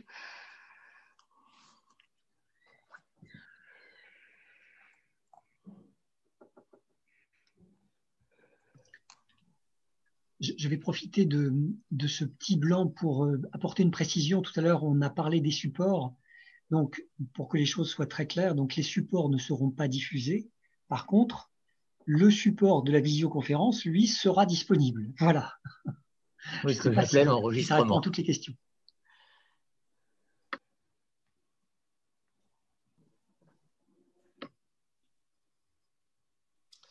Je voudrais bien poser encore une question, Angeline, si c'est possible. Fort de cette réussite de ce projet de digitalisation du manuel qualité, est-ce que vous avez prévu ou est-ce que vous allez réfléchir à une espèce de transposition de ça sur la transformation des systèmes qualité pour la suite? Parce que là, il y a la mise en place de ça, mais derrière, effectivement, comment ça va vivre, comment les gens dans les entreprises vont s'y approprier au travers de leurs différents systèmes qualité? Est-ce que vous avez déjà envisagé des suites de ce type? Vous voyez, on pourrait imaginer que ce projet est déjà une espèce de prototype finalement qui peut être porteur de d'autres transformations plus larges. C'est vrai que pour l'instant, on l'a envisagé surtout au niveau de la digitalisation d'autres types de documents du système de management de la qualité. Après, c'est vrai qu'on n'a pas envisagé au-delà parce que quand on sort du siège et qu'on va dans nos usines, comme par exemple à Montréal, chez Alain, on se rend compte qu'en fait, en termes de digitalisation, les usines Safran, elles sont déjà à la pointe de la technologie. Donc, c'est plutôt le système de management de la qualité qui est un petit peu en retard. Et c'est à nous de nous mettre à la page et finalement pas au site, en fait. Je pense qu'il est là. C'est vrai que voilà, on parle de digitalisation partout, d'industrie 4.0. Et voilà, au niveau système de management, on n'y est pas encore. Donc maintenant, on utilise beaucoup aussi d'outils de reporting un peu plus digitaux pour notamment, par exemple, l'état de la documentation. Quel est l'état de nos documentations? On veut des documents assez récents, donc quel est le pourcentage de documents à jour ou pas? Le suivi des audits, donc on utilise Power BI pour ça et qui est assez aussi visuel. Donc on essaie de digitaliser différents aspects. Mais après, voilà, c'est vraiment sur les sites, je me fais pas de soucis pour eux, ils sont déjà bien plus avancés que nous. Ça m'amène une question, c'est justement par rapport à l'entreprise 4.0, avec toutes les démarches qui sont menées par ailleurs. Est-ce qu'il y a actuellement des travaux communs entre les cellules management qualité, et les gens qui mènent ces expériences, qui sont encore un peu pilotes, d'entreprise 4.0? Justement, c'était un projet que je devais mener cette année aussi avec des thésards de Safran Landing System qui font leur thèse aussi aux arts et métiers sur tout ce qui est réalité virtuelle et réalité augmentée. Donc, c'est vrai que c'est des choses qui sont déployées dans les usines. Et justement, entre docteurs et doctorants, on se posait la question de comment est-ce qu'on pouvait relier notre documentation à quelque chose de beaucoup plus visuel sur les ateliers. Et donc, par exemple, Airbus utilise aussi beaucoup de projections d'instructions de travail directement sur les postes. Donc, je pense qu'il y a beaucoup de choses sur lesquelles on pourrait s'inspirer. Voilà, après, c'est des projets qu'il faut développer. On parlait en tout début de séance aussi de la conférence Civic Habitat. Et à Montréal, il y a 2 ans, il y avait justement une conférence qui était très intéressante sur une étude de comment les personnes lisent les documents. Donc, il y avait un format papier et à côté des images. Et donc, grâce à des lunettes connectées, on pouvait voir où allait l'œil du lecteur. Et on voit qu'il va d'abord se diriger sur les parties, sur les images, et après sur le texte. Et en plus, pas dans le bon ordre. Donc, vous imaginez quand il y a une séquence à respecter dans l'ordre, ce n'est pas vraiment adapté. Donc, il y a quand même pas mal de choses à faire. Après, en cette période de crise, pour l'instant, les projets sont un petit peu à l'arrêt, mais ça reste des choses à analyser pour le futur, oui. Merci.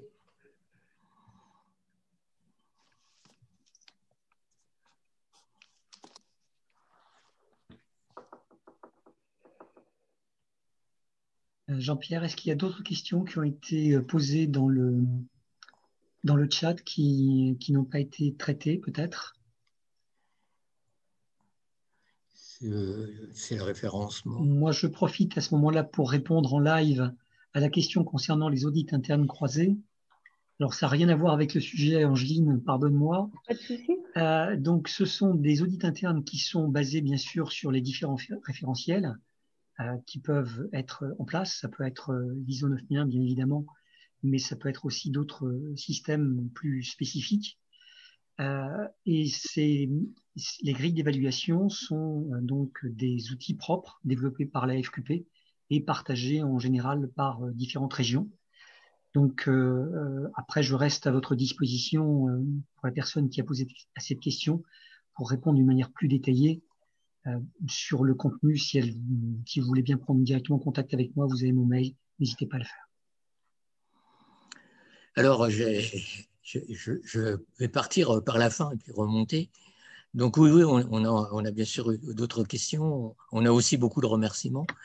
Mais dans les questions, une intéressante, c'est avez-vous eu des personnes réfractaires aux outils informatiques ou pas à l'aise avec ces outils?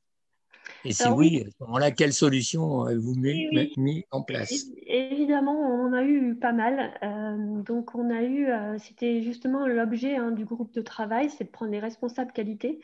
Et on a justement choisi aussi des personnes à ajouter à ces responsables qualité.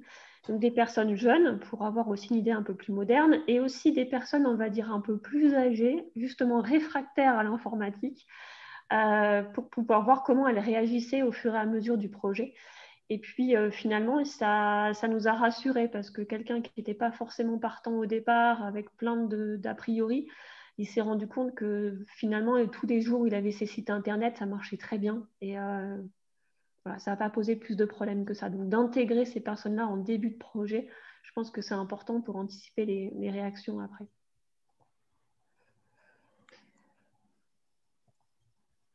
Alors, peut-être que partie des réponses a déjà été donnée, mais est-ce que le manuel qualité est actuellement le seul document partagé avec toutes les entreprises du groupe? Et puis, est-ce que SharePoint est depuis utilisé pour d'autres utilisations?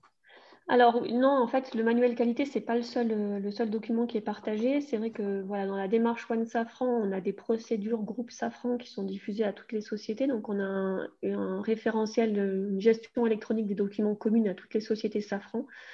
Donc, justement, avec les procédures Safran, les procédures sociétés. Donc, l'idée, c'est de pouvoir aussi benchmarker ce que font les autres sociétés.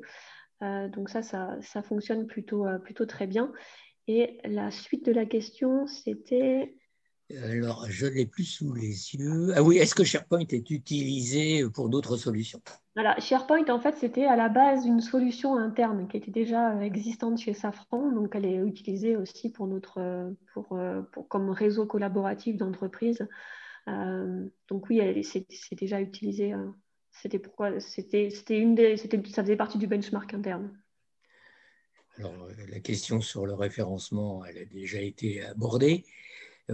Est-ce que la digitalisation a permis de créer de nouvelles fonctions que vous n'aviez pas avant concernant le manuel qualité? Donc, de nouvelles possibilités. Oui, de nouvelles possibilités. Je vais y arriver. Ce qui a beaucoup changé, c'est qu'avant, on avait ce PowerPoint cliquable. Et donc, pour voir ce qui concernait une société, il fallait d'abord lire tout ce qui concernait Safran, plus tout ce qui concernait les sociétés qui étaient par ordre alphabétique avant la vôtre. Donc, ce n'était pas très facile de lecture. Donc, ça a vraiment simplifié le mode de lecture et ça a permis de encore plus homogénéiser les pratiques. Parce que, comme je vous l'ai montré dans la présentation, quand on choisit une société, on voit ce qui concerne le groupe puis la société et pas les autres sociétés Safran. Donc, on arrive à voir les points communs et les différences plus facilement. Donc, ouais, ça a vraiment changé la façon de naviguer et puis aussi l'harmonisation au sein du groupe. Merci. Autre question en prenant le micro ou en utilisant le chat? A priori, il n'y a plus de questions sur le chat. Par contre, il y a peut-être un sujet qu'on n'a pas évoqué tout à l'heure où j'ai oublié. C'était plus qu'une question, c'était une remarque. C'était effectivement, ça tournait autour de l'utilisation de SharePoint comme base de gestion documentaire. Mais en fin de compte, tu y as un peu répondu tout à l'heure. Donc, le choix de cet outil, est-ce que tu peux revenir dessus? Oui, c'est vrai que ça faisait partie aussi des solutions qui avaient été directement proposées par la DSI, qui étaient aussi très réfractaires au projet au départ. Ça a été peut-être plus dur à convaincre. Et c'est vrai que cet outil, c'était quelque chose qu'on utilisait pour le réseau collaboratif d'entreprise et qu'on utilise aussi pour notre référentiel documentaire. Donc, le manuel qualité s'y intègre parfaitement, même si on aurait pu faire autre chose. Bien sûr. Donc c'est vrai qu'il y a des workflows de validation, ça se passe assez bien. Il y a des méthodologies respectées pour garantir effectivement l'intégrité du système. Exactement. Alors, je me permets d'intervenir. Vous avez intégré dans le versionning la notion d'évolution mineure ou majeure, avec peut-être des choses plus réactives ou agiles qui n'impactent pas finalement peut-être le sens ou le message. Non, on n'a pas fait ce choix-là. On fait vraiment que 2 modifications par an. Donc, alors pour une bonne raison, c'est que le manuel qualité est hébergé en interne et quand il faut le communiquer aux clients, on ne peut pas. Ou alors il faut lui donner un ordinateur Safran ou lui envoyer le PDF. Bon, du coup, on perd un peu le côté digital. Donc, pour répondre moi, c'était très important pour moi que les clients aient accès au manuel digital. Donc, on a dupliqué notre manuel sur une plateforme externe pour les clients. Et ça demande un petit peu de temps à l'informatique pour faire cette manipulation-là. Donc, on s'est mis d'accord avec eux au départ, en fonction aussi de leurs ressources, de faire que 2 mises à jour par an. Donc, on fait vraiment des grosses mises à jour. Là, on a changé de président dans beaucoup de sociétés, donc c'était l'occasion aussi de faire une grosse mise à jour là récemment. Donc, il n'y a pas de modification mineure. Merci. Alors, une question qui vient d'arriver, justement, à l'instant, on vient de parler de workflow, et la question est relative au workflow de validation intégré dans le manuel qualité. Quelle en est la nature et quelle en est l'ampleur? Alors, le manuel qualité, donc on a utilisé la même chose qu'auparavant, c'est-à-dire qu'il doit être validé par le responsable système de management niveau groupe et le responsable qualité niveau groupe, qui représente l'ensemble des présidents des sociétés Safran. Donc, via SharePoint, on envoie le manuel qualité en signature électronique au responsable QMS groupe Safran et au responsable qualité du groupe Safran. Et qui a l'habilitation et la dérogation de la part de tous les présidents des sociétés pour signer. Alors ça y est, les questions repartent.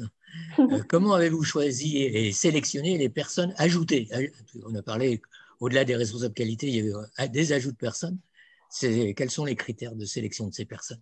Alors, les critères, c'est que j'avais fait un petit tableau justement en me disant, bon, on a tous les responsables des sociétés, c'est important pour toutes les embarquer, hein, il fallait en négliger aucune. Et après, ces personnes-là, forcément, c'est des responsables qualité, ils sont très orientés qualité. En général, s'ils sont à cette position, c'est qu'ils ont un âge certain. Donc, je me suis dit, c'est dommage, on se prive de toute une partie de la population qui est représentative de Safran, qui sont les jeunes, les apprentis. Et donc, j'ai regardé un petit peu la proportion des collaborateurs Safran. Et donc, c'est pour ça qu'on a décidé d'intégrer des personnes beaucoup plus jeunes, donc des apprentis, des personnes aussi réfractaires à l'informatique. On a intégré aussi des représentants de la direction des systèmes de l'information pour les tenir au courant du projet et pour être sûr de ne pas avoir de surprise à la fin comme un refus massif. Et puis, je pense que c'était essentiellement ça. Des personnes plus jeunes, des personnes réfractaires et puis des personnes responsables de l'informatique.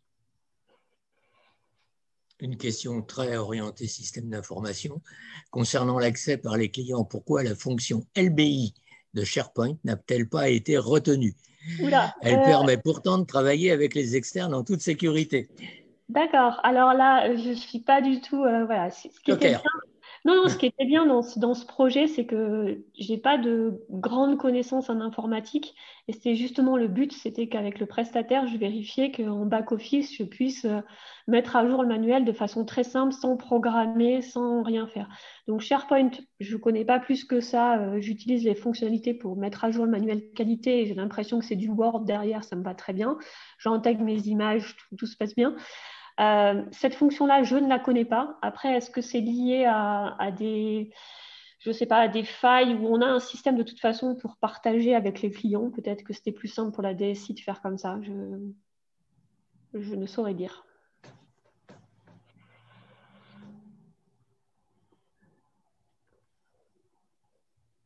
Alors tout à l'heure, il y a eu une question peut-être à laquelle tu as répondu partiellement au travers des autres, qui concernait la culture d'entreprise.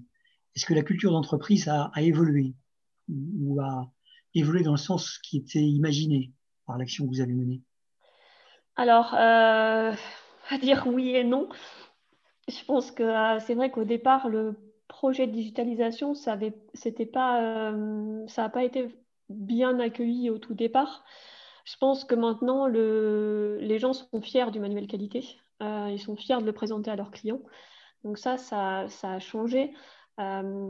Après, il reste encore beaucoup de choses à faire. Et malheureusement, je pense que pour mener des projets comme ça, il faut aussi des ressources et qu'on n'ait pas eu le temps de continuer jusqu'à avoir quelque chose de concret sur de la digitalisation de procédures.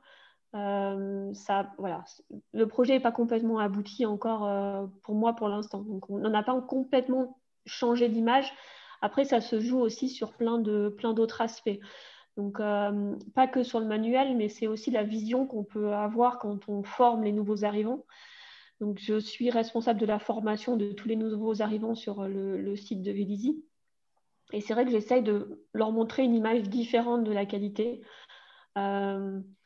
En essayant aussi d'utiliser des outils un peu plus ludiques, en essayant de faire des jeux de rôle, et donc à la fin, de leur expliquer qu'est-ce qu'un auditeur aussi, qu'est-ce qu'un audit, parce que souvent ça leur fait peur, donc on fait pas mal de jeux de rôle, de situations. Et c'est vrai que je ne savais pas que la qualité c'était aussi moderne. Donc je pense que ça va prendre du temps. Je sais que mon collègue Alain Spénard à Montréal, pour parler des fondamentaux de la qualité, il utilise aussi son imagination pour parler à la place d'un orchestre, d'un chef d'orchestre. Il utilise aussi beaucoup l'imagination. Je pense que ça voilà, ça doit se travailler tous les jours pour changer vraiment l'image un peu archaïque de la qualité. C'est dommage, hein, parce que je pense qu'on fait plein de choses, mais il faut laisser le temps aux gens de s'en rendre compte. Bien sûr. Je trouve, à titre personnel, je trouve ça déjà extrêmement intéressant que les DRH utilisent l'outil que tu as mis en place pour accueillir les nouveaux arrivants. C'est déjà une marque c'est du importante. marketing. C'est devenu un élément marketing. Donc, je pense que c'est bien parce que sans en avoir l'air, on diffuse la culture qualité. Donc, ils ont l'impression d'avoir quelque chose qui est issu de la com. Et en fait, pas du tout. Donc c'est tant mieux pour la qualité. C'est très bien, effectivement. C'est tant mieux pour la qualité, tu as raison. Avons-nous d'autres questions? Je n'en vois pas. Je crois que non. Je ne vois pas de micro actif. Et actuellement, pas de nouvelles questions. Bonsoir. Océane. Je ne sais pas s'il y a eu la réponse, sauf si j'ai pas entendu, mais il y a quelqu'un qui a posé une question sur les principales difficultés et points durs rencontrés. Oui, exact. Oui, alors, les points durs. Le principal point dur pour moi, ça a été la DSI, en fait. Donc, c'est vrai qu'on l'a intégré au projet dès le départ. Par contre, c'est vrai ils avaient leur idée de qu'est-ce qu'on devait faire comme outil informatique, hein, c'est leur métier. Et du coup, c'est vrai quand on a commencé à parler qu'on prenait un prestataire, qu'on voulait le mettre à disposition des clients sur un site externe, tout de suite c'était la sécurité, comment on va faire. Et donc ça a été eux les plus difficiles à convaincre, mais finalement on a réussi. Et après, c'était aussi le suivi de projet au niveau du prestataire pour être sûr de tenir les délais. Donc c'est vrai que j'avais mis la pression sur le groupe de travail. Et après, il fallait aussi suivre le prestataire assez assidûment. Et donc on a mis en place une méthode agile pour être sûr de finir dans les temps. Et c'est ce qui a été fait au départ. Mais vraiment, le plus gros point dur, c'est la DSI. Après, c'est peut-être lié au grand groupe. Je ne sais pas, mais... Justement, pour continuer sur le prestataire, une question qui vient d'arriver, c'est pour le choix du prestataire, y a-t-il des références particulières exigées pour ce type de projet? Des exigences particulières pour ce type de projet? Alors, pour faire travailler un prestataire chez Safran, il doit remplir un certain nombre d'exigences. Après, ça, c'est plutôt, ça a été géré beaucoup avec la DSI parce qu'il faut leur donner accès à certaines de nos données. Après, non, le prestataire, on l'a choisi, je l'ai choisi plutôt à l'issue du salon de la digitalisation. Donc, c'est vrai que ce salon était vraiment bien et j'avais bien aimé ce qu'ils avaient fait. Donc, ils étaient venus nous faire une démo. Et puis, finalement, ils nous ont proposé des solutions aussi assez intéressantes. Après, c'est leur métier, hein. Et du coup, ça nous a assez séduits. Et après, ça a juste été au niveau de l'informatique de vérifier qu'ils respectent toutes les chartes Safran. Et puis, ça n'a pas posé plus de problèmes que ça. Une autre question. Lorsque vous avez parlé des dessins et maquettes, faisiez-vous référence à une approche de type design thinking? Alors, en fait, même pas. En fait, où j'en fais sans le savoir. J'ai juste pris chaque ligne du cahier des charges en disant, voilà, il faut un sommaire. J'ai dessiné un sommaire sur la partie gauche de la page. J'en avais dessiné une aussi en bas. J'avais fait un bouton cliquable qui s'ouvrait et qui... voilà, j'ai juste fait avec les moyens du bord et j'ai fait ça sous le PowerPoint. Voilà, j'aime bien PowerPoint, donc j'avais fait plein de petits dessins pour illustrer un petit peu les fonctionnalités. Mais voilà, après, je ne sais pas si on peut appeler ça du design thinking. Même si ce n'est pas un outil spécialisé, c'est une méthode qui s'en approche en tous les cas. Et c'est très bien de faire les choses sans le savoir. Il y a rien de plus performant.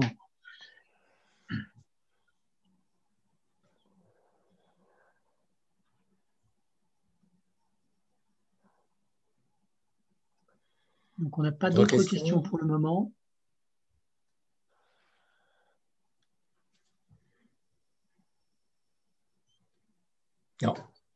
Non. Aucune question n'arrive, pas de micro. Ah, Je profite peut-être juste de l'interlude pendant que les gens réfléchissent encore à un certain nombre peut-être de questions. Donc, il y a quatre étudiants qui ont travaillé en fait sur le Net Promoter Score en fait, qui va vous permettre aussi d'évaluer finalement l'événement qui a eu lieu ce soir. Donc, c'était Sylvie, Florence, Azili et Bruno. Donc, l'un d'entre eux va justement vous partager aussi donc, ce petit questionnaire de satisfaction très court, en fait, hein, donc, pour mesurer la satisfaction client et puis voilà, permettre en fait, d'être dans une démarche en fait, d'amélioration continue également de cet événement. Donc, vous allez retrouver ça dans le chat, justement. Voilà, comme ça, on n'oublie pas. Le questionnaire. Il y a déjà un certain nombre de personnes qui s'étaient un petit peu connectées, donc, pour qu'on puisse avoir l'avis du plus grand nombre. Voilà, peut-être que ça a déclenché aussi en attendant, en fait, c'était pas pour couper la discussion, hein, c'était juste pour avoir le maximum en fait, de personnes qui puissent répondre, comme on a déjà eu quelques personnes qui ont dû nous quitter. Mais voilà, bien sûr, la discussion reste totalement ouverte pour la suite. Tout à fait. Tu as raison, Nicolas, de l'avoir présenté maintenant. Effectivement, il y a un certain nombre de gens qui se déconnectent, ce que je comprends. Mais donc, si ceux qui restent veulent bien y participer, c'est avec grand plaisir et on les en remercie par avance. Tout à fait. Mais je crois que dans la question précédente, il y a eu une suite. Donc. Oui, avec Scrum. Tout à fait. En fait, pas forcément. C'est vrai qu'avec le prestataire, c'est plutôt moi qui ai mis en place le mode de fonctionnement. Donc, on se voyait toutes les semaines en présentiel. Après, ça reste du Scrum, mais c'est vrai que toutes les semaines, il essayait de me livrer une nouvelle maquette et je faisais des tests durant la semaine. Et donc, grâce à un logiciel dont j'ai oublié le nom, je pouvais faire remonter tous les bugs que je pouvais voir sur la maquette ou toutes les choses qui ne me plaisaient pas. Donc, lui, il les corrigeait pour que lors de la séance en présentiel, on puisse retester à nouveau. Et donc là, je sortais juste mon cahier des charges et ma maquette et je mettais des croix, c'était validé ou pas validé. Voilà. Donc là aussi, de l'agilité au naturel. Ah oui, ouais, ça c'est. Et puis c'est vrai qu'ils se sont bien prêtés au jeu. Après, je pense qu'ils avaient l'habitude aussi, mais c'est vrai que ça a permis aussi de faire avancer le projet assez rapidement. Ils étaient ultra réactifs sur la correction des bugs aussi.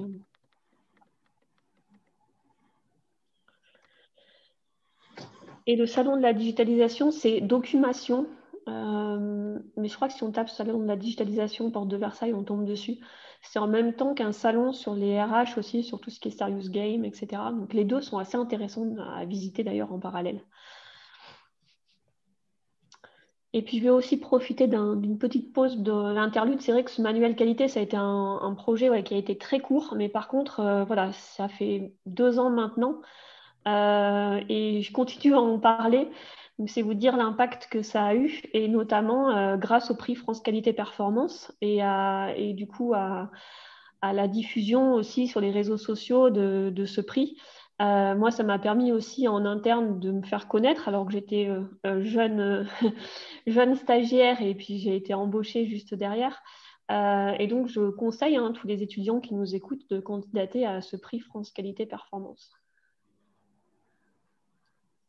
Je ne sais pas si Michel Cam est encore avec nous, mais je suis sûr qu'il te remercie pour cet appel vibrant et ce témoignage, Angeline. Non, mais c'est vrai. Tout à fait. Il faut dire ce qu'il y a. Une grosse visibilité suite à ce prix et je pense que c'est... Voilà, après, j'imagine que la sélection est rude aussi. Mais voilà, après, je pense qu'il faut vous donner les moyens, étudiants, de participer à ce prix. La sélection est rude, mais moi, je me souviens, puisque tu abordes cet élément du prix, la première année où nous l'avons fait, la personne qui a remporté le premier prix, je crois qu'elle a changé son approche et sa vision, et elle a fait autre chose que ce à quoi elle se destinait, c'est-à-dire qu'elle a pris conscience que l'outil qu'elle avait mis en place lui permettait d'avoir une expertise tout à fait intéressante, et elle s'est engagée sur une voie de conseil.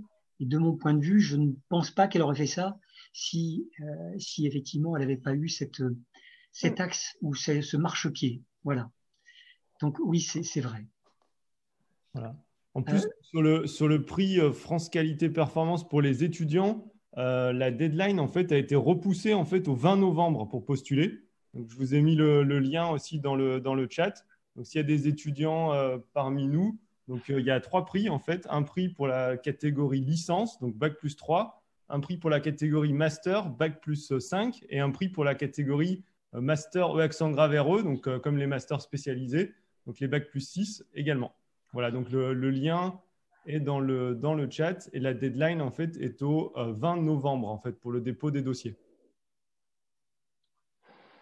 Alors, pour revenir sur ce point et compléter ton propos, Nicolas, le dossier de candidature pour le prix étudiant, vous l'avez déjà fait, c'est-à-dire que c'est 10 pages qui sont en fin de compte à synthétiser du rapport que vous avez produit.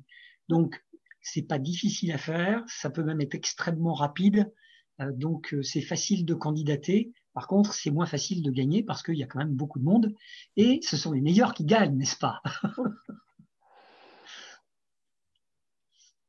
Après, du coup, pour parler des prix, c'est vrai, ce qui serait aussi intéressant, c'est vrai que quand on gagne le prix, forcément, c'est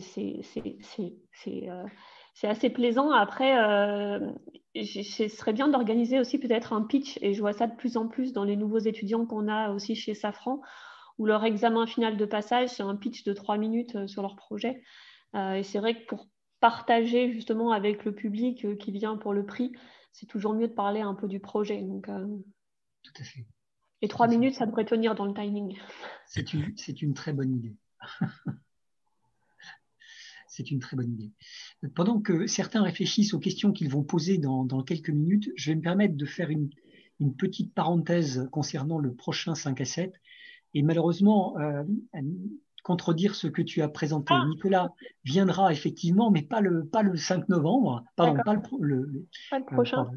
Pas début décembre, mais plutôt en février. Donc en décembre, et j'avoue qu'à l'instant, j'ai plus la date exacte en tête, mais c'est le premier mardi du mois, je crois que c'est le premier ou le 2. Ce sera Gérard Capelli qui nous parlera de Rexelis, qui viendra donc échanger avec nous dans cette webconférence. Voilà. Mardi 1er décembre. Merci Nicolas. On fait une équipe du feu de Dieu, n'est-ce pas? Merci beaucoup.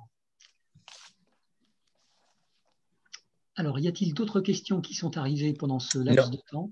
Non, pas d'autres questions. Il y en a déjà eu beaucoup, moi, je trouve, hein, c'est très bien. Mais c'est très bien et ça s'est fait d'une manière très posée, très calme. Moi, je suis ravi, effectivement, et je remercie tout le monde d'avoir participé et surtout d'avoir posé ces questions dans un flux relativement continu, voire même soutenu donc par le chat, parce que ça permet effectivement de partager d'une manière très agréable et avec une certaine chronologie. Donc, merci à tous de ce mode d'intervention.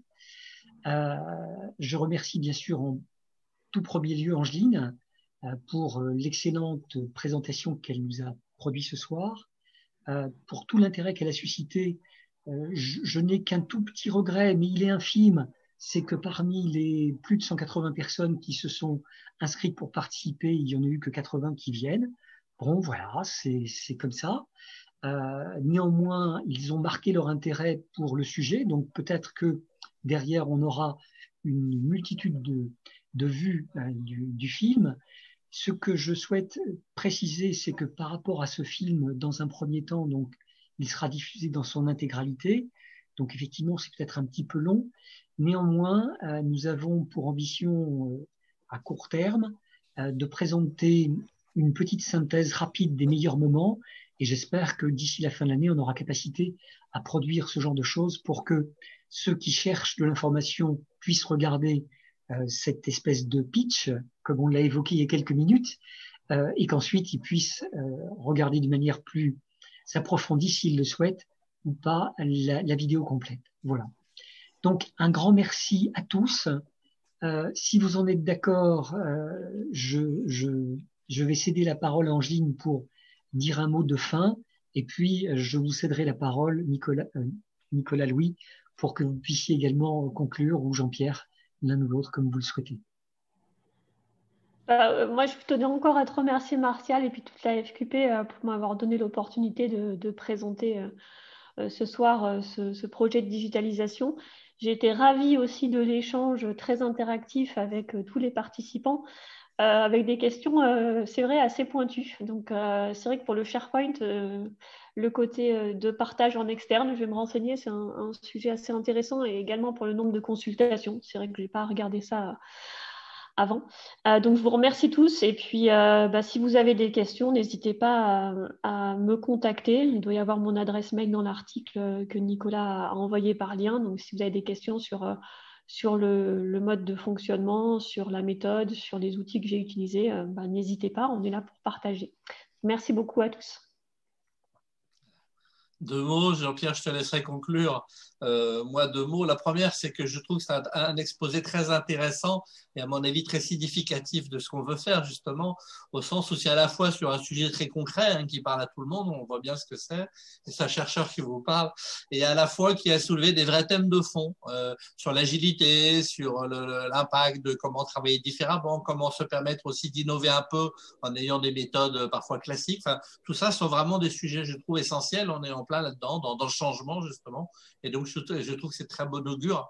Et puis, juste un mot derrière sur le nombre de présents. C'est vrai que ça fait 3 fois que je surveille ça de près. Je commence à me dire qu'il ne faut pas attendre les gens qui s'inscrivent comme des gens qui s'engagent à venir. Et du coup, on a forcément un peu déçu qu'ils ne soient pas venus en plus grande proportion. Mais dans le monde actuel qu'on vit, c'est également, je pense, le signe d'un intérêt. Moi, je vois ça plutôt comme ça. C'est-à-dire, il ne faut pas trop spéculer sur la proportion de qui viendra par rapport à ceux qui se sont inscrits, mais plutôt percevoir le grand nombre, souvent très très rapide, en quelques heures, de réaction des gens en s'inscrivant, qui montre la pertinence du sujet. Voilà. Donc, j'avais envie de finir là-dessus, sur la proportion de participants, un peu comme la partie pleine de la bouteille et pas la partie vide. Voilà. En tout cas, merci beaucoup à vous, Angeline, et merci à tous ceux qui nous ont suivis. Jean-Pierre, vas-y, à toi le mot de la fin. Oui, eh bien, en étant aux manettes pour vérifier que tout allait bien se passer, je remercie infiniment tous les participants pour leur très grande discipline. Je n'ai presque pas eu à intervenir. On n'a pas eu de difficultés techniques. Le fait de poser les questions par le chat, c'est quelque chose finalement qui permet beaucoup de fluidité. Et donc, vraiment, de mon point de vue, un très, très grand merci pour la conférence et un très, très grand merci à tous les participants. Alors, si je peux me permettre, juste pour terminer, pour maintenant être un peu moins discipliné, est-ce qu'on pourrait tous ouvrir les micros et applaudir en fait l'intervenante par rapport donc, à cette présentation ?